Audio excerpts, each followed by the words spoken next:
नमस्कार दोस्तों। एक ऐसा आदमी जिसे रेड लाइट एरिया में भी बैन कर दिया गया हो, आखिर क्यों?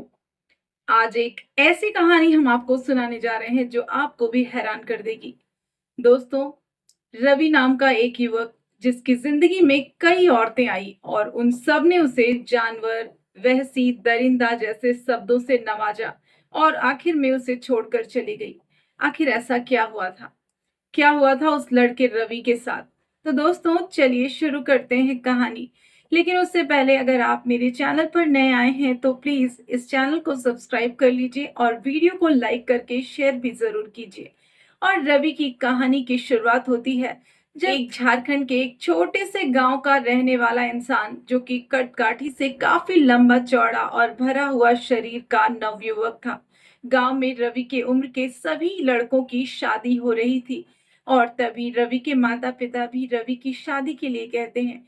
रवि इसके लिए तैयार हो जाता है और फिर रवि की शादी वहीं पास के ही दूसरे गांव की एक लड़की सुनीता से करवा दी जाती है। और फिर दोस्तों, वो दिन भी आ जाता है जब रवि अपनी पत्नी के साथ पहली बार सुहाग रात बिताता है।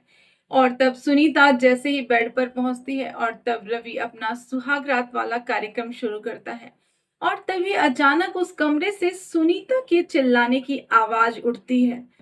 रवि को वो रोकने की कोशिश करती है लेकिन रवि रुकता ही नहीं है। उसे तो होश ही नहीं होता और तब रवि तब तक ऐसा करता रहता है जब तक कि उसका मन नहीं भर जाता। उसे सुनीता के चिल्लाने से कोई भी फर्क नहीं पड़ता।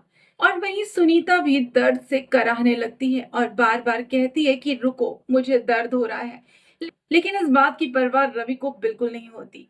और घर वाले यानी कि रवि के माता पिता ये सोचते हैं कि शायद नई नई शादी है और बहू डर गई होगी और इसीलिए वो चिल्ला रही है। और इसी बात को सोचकर वो लोग भी बाहर नहीं आते।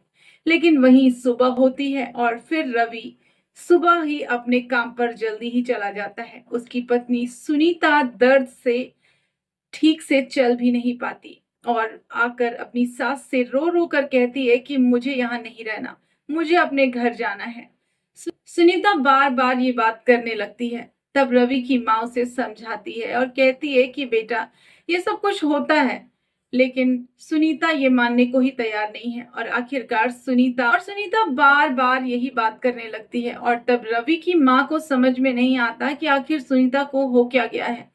लेकिन सुनीता अपना बैग पैक करती है और उसी दिन वो अपने भाई को बुलाती है। रवि उसे रोकने की कोशिश करता है और कहता है कि अब दोबारा कभी ऐसा नहीं होगा, प्लीज मुझे छोड़कर मत जाओ। लेकिन सुनीता अपने भाई को बुलाकर अपने मायके चली जाती है और फिर कुछ ही दिनों बाद वो तलाक के पेपर भिजवा देती है। और इस घटना के होते ही पूरे गांव में रवि के बारे में चर्चाएं होने लगती है कि आखिर रवि को एक दिन में ही उसकी पत्नी, उसकी औरत छोड़कर क्यों चली गई?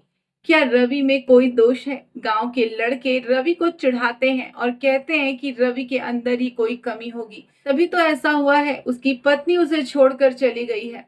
और फिर दोस्तों, कुछ दिन बीतता है, रवि अच्छा खासा कमा लेता था और इसी वजह से उसके लिए दूसरा रिश्ता भी आता है और फिर रवि के घर वाले इस रिश्ते के लिए मान जाते हैं।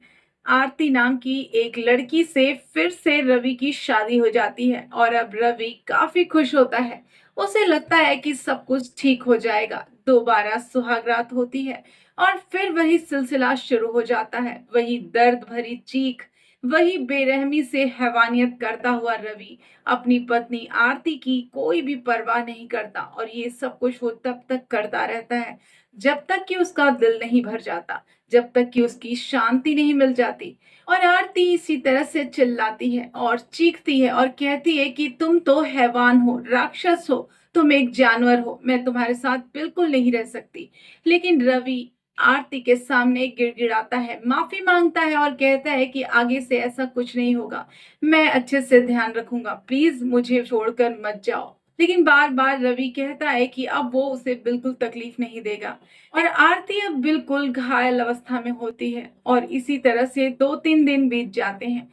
और फिर तीसरे दिन रवि फिर से अपनी पत्नी आरती के साथ वैसा ही करता है और इस बार आरती पिछली बार से भी ज्यादा चीखती है, चिल्लाती है। और जब उसका दर्द हद से बाहर हो जाता है तब वो रवि को धक्का देती है, लेकिन रवि जो कि काफी शक्तिशाली इंसान था, उसकी पकड़ इतनी मजबूत थी कि आरती को वो छोड़ ही नहीं पाता। और रवि अपनी संतुष्टि के बाद ही आरती को अपने से दूर करता है। बेचारी आरती लड़खड़ाती हुई चीखती चिल्लाती बाहर आ जाती है। वो जोर जोर से घर वालों को रात को जगा देती है और कहती है कि मैं इस जानवर के साथ 1 मिनट भी नहीं रह सकती। रवि के माता पिता आते हैं और आरती को समझाने की कोशिश करते हैं, लेकिन आरती कहती है कि नहीं, मुझे अपने घर जाना है, मुझे इस आदमी के साथ 1 मिनट भी नहीं रुकना, मैं मर जाऊंगी। सुबह होते ही आरती अपने माता पिता को बुलाती है और उन्हें ये सारी बातें खुलकर बता देती है और उसके साथ ही वो अपने मायके चली जाती है। और फिर वही होता है दोस्तों, कुछ दिनों बाद आरती भी रवि से तलाक ले लेती है और फिर रवि एकदम अकेला पड़ जाता है। रवि का मन नहीं लगता क्योंकि गांव में सभी लोग रवि को चिढ़ाते थे। वो कहते थे कि रवि को छोड़कर सारी औरतें भाग जाती है। आखिर रवि में क्या कमी है? कहीं रवि कोई बीच का आदमी तो नहीं है? ऐसी ऐसी बातें सुनकर रवि बहुत दुखी था और इसीलिए उसने फैसला किया कि अब वो इस गांव में ही नहीं रहेगा, वो इस गांव को छोड़कर चला जाएगा और कोई भी वो काम ढूंढ लेगा, लेकिन इस गांव में नहीं रहेगा। रवि अपने माँ बाप से कहता है कि मैं शहर जाना चाहता हूँ और फिर रवि एक नए शहर बनारस चला जाता है और वो वहीं एक कमरा लेकर रहने लगता है। अपने लिए एक अच्छा सा काम भी तलाश कर लेता है। एक बड़े से परचून की दुकान पर बैठ जाता है। उसे ठीक ठाक पैसे मिल जाया करते थे, लेकिन रवि की जिंदगी अब भी उदास थी। रवि जहाँ रहता था उसी के बगल में एक विधवा औरत भी रहती थी जिसका नाम मधु था। उसके पास 2 बच्चे थे और तब रवि उस विधवा औरत की तरफ आकर्षित होता है। दोनों में दोस्ती बढ़ती है और फिर वो औरत भी रवि की तरफ आकर्षित होती है। दोनों की नजदीकियां बढ़ जाती है और फिर दोस्तों वही होता है। वो विधवा औरत, उसे भी पुरुष की कमी महसूस हो रही थी, लेकिन रवि उस औरत से कहता है कि मेरी 2 शादियां हो चुकी है और वो दोनों टूट गई हैं। मुझे कोई भी औरत बर्दाश्त नहीं कर पाती, मुझे छोड़कर चली जाती है। क्या तुम्हें लगता है कि तुम मुझे झेल पाओगी? और तब वो विधवा औरत मधु कहती है कि हाँ, क्या है तुम में ऐसा कि मैं तुम्हें झेल नहीं पाऊंगी? वो मुस्कुराती है और अपनी रजामंदी से उसके साथ वक्त बिताने के लिए, संबंध बनाने के लिए तैयार हो जाती है। लेकिन दोस्तों, हमेशा की तरह वो विधवा औरत मधु रवि के साथ जब संबंध बनाने लगती है, तब वो जोर जोर से चीखने चिल्लाने लगती है। उस औरत की दर्द की आवाज बाहर तक सुनाई देने लगती है। वो तड़प रही होती है, रवि से कहती है कि छोड़ दो, मुझे छोड़ दो, लेकिन रवि को बर्दाश्त नहीं होता। वो उसे छोड़ने का नाम ही नहीं लेता और फिर रवि जब तक संतुष्ट नहीं हो जाता तब तक वो उस औरत को नहीं छोड़ता है। और जैसे ही इस औरत को रवि छोड़ता है, वो चिल्ला उठती है और कहती है कि सच में तुम जानवर हो, तुम जैसे इंसान तो मैंने देखा ही नहीं। जाओ, जाकर कहीं तुम अपना इलाज कराओ, तुम्हें औरतों की नहीं, तुम्हें तो डॉक्टर की जरूरत है। और कहती है कि कभी भी तुम मुझे ना अपनी शक्ल मत दिखाना। और फिर रवि को छोड़कर वो विधवा औरत मधु वहां से चली जाती है। इस बात को सुनकर रवि फिर से टूट जाता है। उसे भी एहसास होता है कि वो कभी भी किसी औरत के साथ प्यार से संबंध नहीं बना पाएगा और तब वो फैसला करता है कि वो अपनी इच्छाओं पर पूरा कंट्रोल रखेगा। लेकिन दोस्तों, अब रवि काफी अकेला था और वो अब रेड लाइट एरिया में जाने की सोचता है। दोस्तों, अब रवि रेड लाइट एरिया में जाने भी लगता है, लेकिन वो जिस भी औरत के साथ संबंध बनाता ना, वो औरत उसे गाली देना शुरू कर देती, धक्के मारती और अपने पास से दूर कर दिया करती। और फिर रवि दूसरी औरत के पास जाता, वो भी रवि के साथ ऐसा ही करती और तब धीरे धीरे रेड लाइट एरिया में भी रवि बदनाम हो चुका था। सभी औरतें यही कहा करती कि इस हैवान को कभी भी इस एरिया में आने मत देना, वरना इसे जूते से मारकर भगा देंगे। और ये भी कहती कि ऐसे दरिंदे को कोई भी नहीं झेल पाएगा, चाहे वो कोई भी औरत हो। इस बात को सुनकर रवि को बहुत बड़ा झटका लगता है क्योंकि उसका उस एरिया में भी जाना पूरी तरह से बैन हो चुका था। अब रवि काफी उदास रहने लगता है और तभी उसके पास खुद ही एक महिला आती है और उसका नाम रेखा होता है। वो औरत भी रेड लाइट एरिया में ही काम करती थी। रेखा कहती है कि अगर तुम मुझे पैसे दोगे तो मैं तुम्हारी जरूरतों को पूरा कर दूंगी। रवि तो थोड़ा खुश होता है, लेकिन फिर रवि कहता है कि सोच लो, मुझे कई औरतों ने मार कर भगा दिया है क्योंकि वो मुझे बर्दाश्त नहीं कर सकती। रवि ये साफ मना कर देता है और कहता है कि तुम मुझे नहीं झेल पाओगी।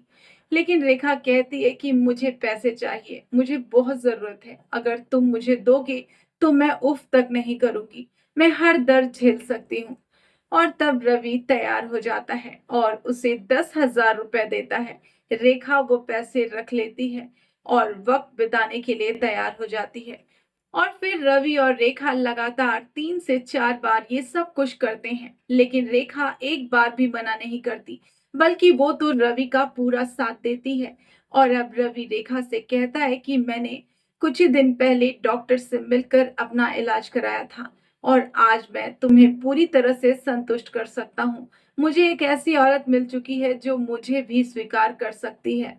लेकिन तुम मेरी लाइफ पार्टनर बनोगी? क्या तुम मुझसे शादी करोगी? तब रेखा मुस्कुराती है और वो रवि से शादी के लिए तैयार हो जाती है। दोनों कुछ दिनों बाद शादी कर लेते हैं और फिर ये सिलसिला लगातार चलता रहता है।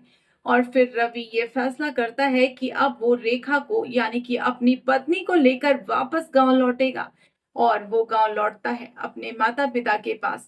रवि के माता पिता रवि और उसकी पत्नी को देखकर खुश हो जाते हैं और रवि के पिता कहते हैं कि रवि, अब तुम अपनी पत्नी का अच्छे से ख्याल रखना, वो पुरानी गलतियां मत दोहराना। तभी गांव के लोग भी रवि को देखकर बातें बनाना बंद कर देते हैं और फिर सब कुछ सामान्य जीवन जैसा चलने लगता है। रवि की शादी अब सफल हो जाती है। वेल दोस्तों, ये कहानी हमें सिर्फ एक बात ही सिखाती है कि किसी भी रिश्ते में सबसे मजबूत नींव प्यार और सम्मान और एक दूसरे की सहमति होती है। इसके बिना कोई भी रिश्ता ज्यादा समय तक टिक नहीं पाता। दोस्तों, अगर आपको ये कहानी अच्छी लगी तो वीडियो को लाइक करें और शेयर करें और चैनल को सब्सक्राइब करना तो बिल्कुल मत भूलिए। राधे राधे।